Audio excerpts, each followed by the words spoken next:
Hey train fans, welcome to Rockwall Canyon. The disheveled engine you see pictured here is New York Central number 4200, an Alco PA1 by USA Trains. I bought this engine in a slight state of disrepair, with plans to paint the engine in a custom paint scheme and to do a few modifications, particularly to the rooftop. Now to be fair, the paint job was not in this bad a condition when I got the engine. This is after it was already sanded down and was ready for paint. So once I was satisfied with the bodywork, I took the engine into the paint booth and applied a coat of gray primer. This allowed me to find some further issues that needed to get sanded out, and the process was repeated several times until I was happy. And it seems no matter what you do, no matter how much preparation you do, this tends to happen sometimes. You have some pretty severe crazing occurring on the upper panels. I experimented a little bit and figured out that what the problem was is the paint hadn't been mixed properly. Sometimes when you get on a project like this, you get excited and you want to see it come together in an unreasonable time frame, and you really have to have that patience and do things right, or else you set yourself back for days, really. Okay, so with the yellow paint resolved, I was able to tape off the striping that I wanted to preserve in yellow and began spraying the burgundy coat above it. The paint scheme is actually a Rock Island scheme, and I think you're going to be pretty excited to see the finished product here. Alright, so now you can see that the burgundy is starting to build up and get stronger. Took my time and applied many layers.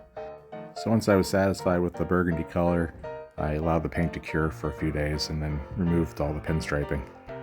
I used 3M fine line tape for the striping, and they worked pretty well. There's a few places where I had to use some mineral spirits to remove some of the overspray that got by, but for the most part the line stayed pretty crisp.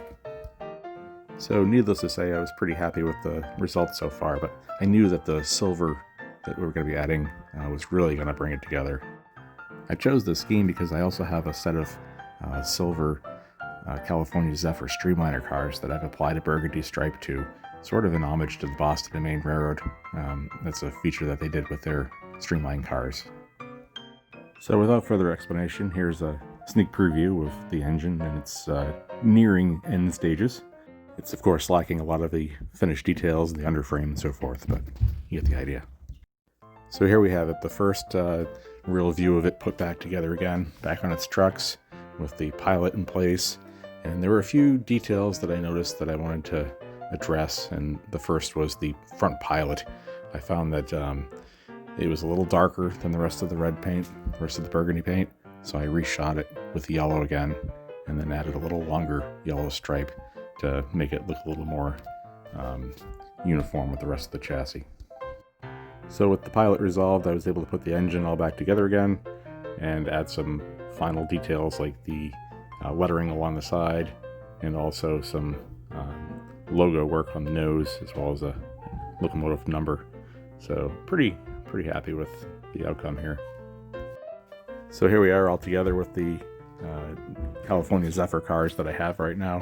I only have 3 cars at the moment. I think we really need to add at least 2 more cars to make a proper streamline train here. I'm not sure how many more cars that engine could pull, but I like the looks of it with just a single engine, so we'll have to see what she can do. But trying to come up with a proper name for this. I mean, is it the Rockwall Canyon Zephyr, or is it the Rockwall Canyon Rocket?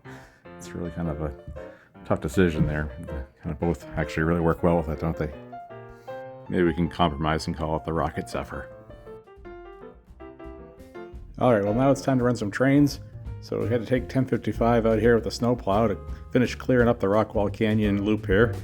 It's not a whole lot of snow, but it's a little wet, and we don't want to get our fresh paint scratched up on the ice. So we'll let the snowplow do its work, and then we'll bring out the train for a proper inaugural run. Now to run this Alco PA, unfortunately I had to use a non-matching car with a battery in it. Eventually that PA will have its own battery on board so that it can be, fully set up with sound and everything. But for now, just to get it running, I've set it up with a AristoCraft heavyweight with a battery radio control system in it.